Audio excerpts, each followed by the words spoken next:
ഈ രാജ്യത്ത് ഇപ്പോൾ നടക്കുന്ന അതിക്രമങ്ങൾ, ഇതിൻ്റെ ഒരു ഹിമക്കട്ടയുടെ ഒരു അഗ്രം മാത്രമാണ് യഥാർത്ഥത്തിൽ ഇത് പുറത്തു വന്നിരിക്കുന്നത്. ഈ ഒരു വിഷയം ഞാൻ നേരത്തെ പറഞ്ഞ പോലെ ഒരുപാട് ചേരുവകൾ ഒരുമിച്ച് വന്നു, സമന്വയിച്ചതിൻ്റെ പശ്ചാത്തലത്തിൽ വലിയൊരു പ്രതിഷേധം ഉയർന്നു വന്നു. പക്ഷേ എങ്കിൽ പോലും നിങ്ങൾ ശ്രദ്ധിക്കുക, ഛത്തീസ്ഗഡിലെ മുഖ്യമന്ത്രി നടത്തിയിട്ടുള്ള ആ ഒരു ട്വീറ്റ്, ഇവിടെയുള്ള വലത് തീവ്ര സംഘടനകൾ നടത്തിക്കൊണ്ടിരിക്കുന്ന പ്രചരണം. ഇപ്പോൾ ഒരു ജ്യോതി ശർമ്മ എന്ന് പറഞ്ഞ ഒരു സ്ത്രീയെക്കുറിച്ച് പല വീഡിയോകളും പ്രചരിക്കുന്നുണ്ട്.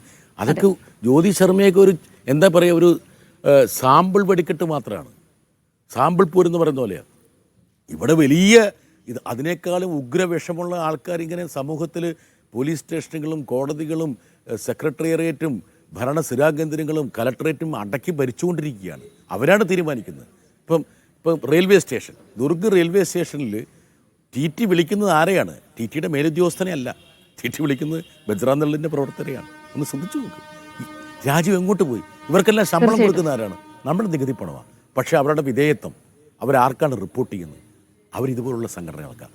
അതുകൊണ്ട് ഇതൊക്കെ ഒരു നടുക്കുന്ന സംഭവമാണെന്ന് കേരളത്തിലിരിക്കുന്നവർക്ക് തോന്നുമെങ്കിൽ പോലും ഇതിനേക്കാൾ നടുക്കുന്ന ഒരുപാട് സംഭവ പരമ്പരകൾ ഞാൻ നിത്യവും കണ്ടുകൊണ്ടിരിക്കുക. എൻ്റെ ജീവിതത്തിൻ്റെ പാതിയിലേറെ ഭാഗം ഞാൻ ചെലവഴിച്ചത് ഉത്തരേന്ത്യയിലായതുകൊണ്ട് തന്നെ ഈ മുസ്ലിം ജനവിഭാഗത്തിനെതിരെയും ക്രൈസ്തവ ജനവിഭാഗത്തിനെതിരെയും കഴിഞ്ഞ എത്രയോ വർഷങ്ങളായി നടന്നുകൊണ്ടിരിക്കുന്ന അക്രമ പരമ്പരകൾ നേരിട്ട് കാണുന്നൊരു വ്യക്തി എന്ന നിലയിൽ എനിക്കിത് ഒരു ഞെട്ടൽ ഉളവാക്കുന്നില്ല. ഇത് ഞാൻ കണ്ടുകൊണ്ടിരിക്കുന്ന അതിക്രമങ്ങളുടെ പരമ്പരയിലെ ഒരു കണ്ണി മാത്രമാണ്. ഞാൻ കഴിഞ്ഞ മാസം കാശ്മീരിൽ പോയി. അവിടെയുള്ള ആൾക്കാരുടെ ജീവിതം എങ്ങനെയാണ്, അവരൊക്കെ എങ്ങനെയാണ് നമ്മൾ കൈകാര്യം ചെയ്തത്? അവർ ഈ രാജ്യത്തിൻ്റെ പൗരന്മാരല്ലേ. മണിപ്പൂരിൽ പോയി, യു പിയിൽ, പശ്ചിമ യു പിയിൽ പോയി, അവിടെയൊക്കെ നടക്കുന്നത് എന്താണ്? ഇപ്പോൾ ഈ ഞാൻ നേരത്തെ സൂചിപ്പിച്ച ഗാസിയാബാദിൽ കഴിഞ്ഞ ഏതാനും ആഴ്ചകൾക്ക് മുമ്പ് ഒരു സംഭവം ഉണ്ടായി. അവിടെ ഒരു ഹൗസിംഗ് കോളനിയിൽ ഒരു ചെറുപ്പക്കാരി അവർ ഒരുമിച്ച് കളിച്ച് പഠിച്ച് വളർന്നവരാണ്. ഒരു ഹൗസിംഗ് കോളനിയിൽ അപ്പുറത്തുള്ളതാണ്. അവർ പ്രണയബദ്ധരാകുന്നു, അവർ കല്യാണം കഴിച്ചിട്ട് 3-4 വർഷമായി. അവർ രണ്ട് ആ വ്യക്തികളുടെയും വീട്ടുകാർക്ക് വലിയ സന്തോഷം. എന്താ കാരണം വെച്ചാൽ അവിടെ ജനിച്ച് വളർന്ന 2 കുട്ടികൾ ഒരുമിച്ച് കളിച്ച് പഠിച്ച് വളർന്ന് അവർ പ്രായപൂർത്തിയായപ്പോൾ, വിവാഹിതരായപ്പോൾ, ആ വിവാഹം കഴിഞ്ഞ് 3 വർഷം കഴിഞ്ഞിട്ട് ആരോ ഇതൊരു മുസ്ലിം ഹിന്ദു കല്യാണമാണെന്ന് റിപ്പോർട്ട് ചെയ്തപ്പോൾ ഹിന്ദു ജാഗരൺ എന്ന് പറഞ്ഞ സംഘടന ആൾക്കാർ വന്ന് അവരെ പിടിച്ചുകൊണ്ട് പോയി. ആ ചെറുപ്പക്കാരനെ പിടിച്ച് പോലീസ് സ്റ്റേഷനിൽ ഇട്ടു. അവനെതിരെ എന്തെല്ലാം കുറ്റങ്ങൾ ചാർത്തി അവൻ ജയിലില്ല. ഇതൊക്കെ ചെറിയ സംഭവങ്ങളാണെന്ന് നമുക്ക് തോന്നിയേക്കാം. പക്ഷേ ഇതാണ് ഉത്തരേന്ത്യയുടെ പല കോണുകളിലും നടന്നുകൊണ്ടിരിക്കുന്നത്.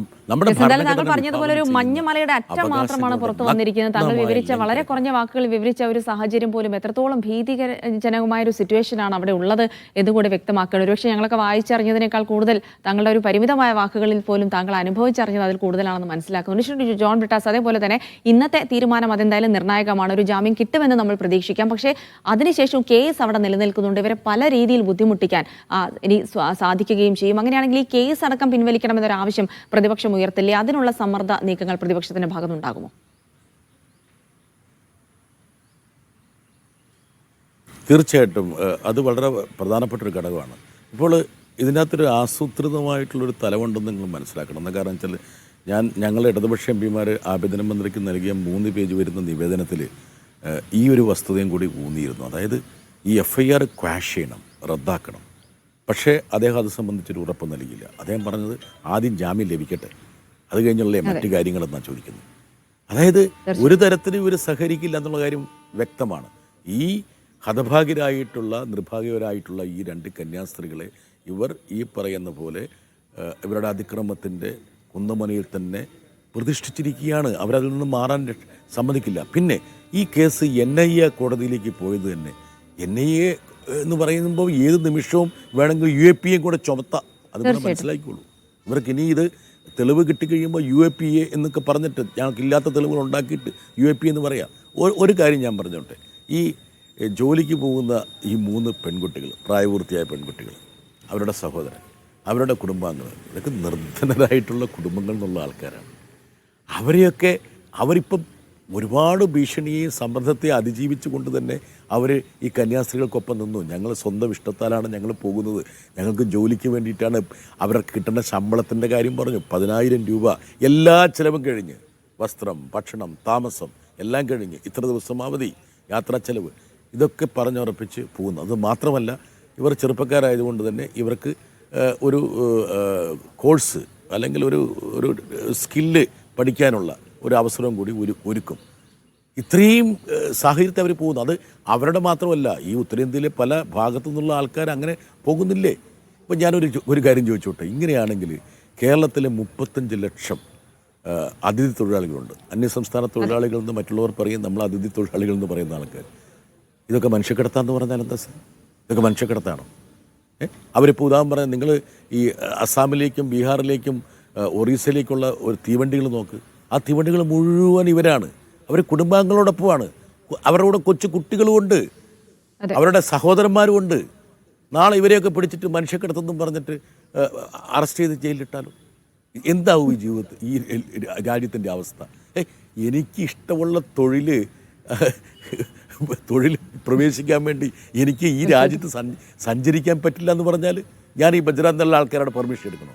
ഞാൻ 22ാമത്തെ വയസ്സിൽ ഡൽഹിയിൽ വന്ന ആളാണ്. ഞാൻ തീവണ്ടി കയറിയല്ലേ വന്നത്.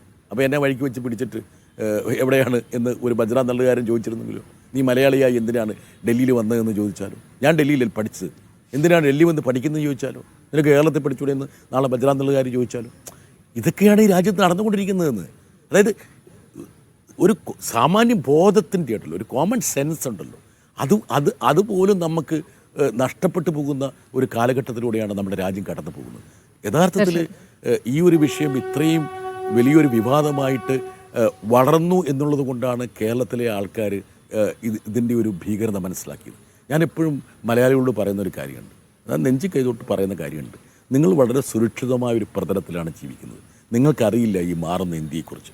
അതുകൊണ്ടാണ് നിങ്ങൾ ചെറിയ കാര്യങ്ങളുടെ മുകളിൽ വിവാദങ്ങൾ ഉണ്ടാക്കുന്നത്. അതായത് വലിയ യുദ്ധം നടക്കുമ്പോൾ കിട്ടിയ ഓംപ്ലേറ്റിൽ ഉപ്പുണ്ടോ എന്ന് നോക്കിയിട്ട് കലഹിക്കുന്ന ആൾക്കാരെക്കുറിച്ച് നമ്മൾ പരിഹസിക്കാറില്ലേ എന്ന് പറയുന്ന പോലെയാണ് കേരളത്തിലുള്ള ആൾക്കാർ. അവിടുത്തെ നമ്മളെ ഉൾപ്പെടെയുള്ള മാധ്യമ മേഖലയെക്കുറിച്ചാണ് ഞാൻ പറയുന്നത്. നമ്മുടെ ചെറിയ വാർത്തകളിലെ വിവാദങ്ങൾ നോക്കുക.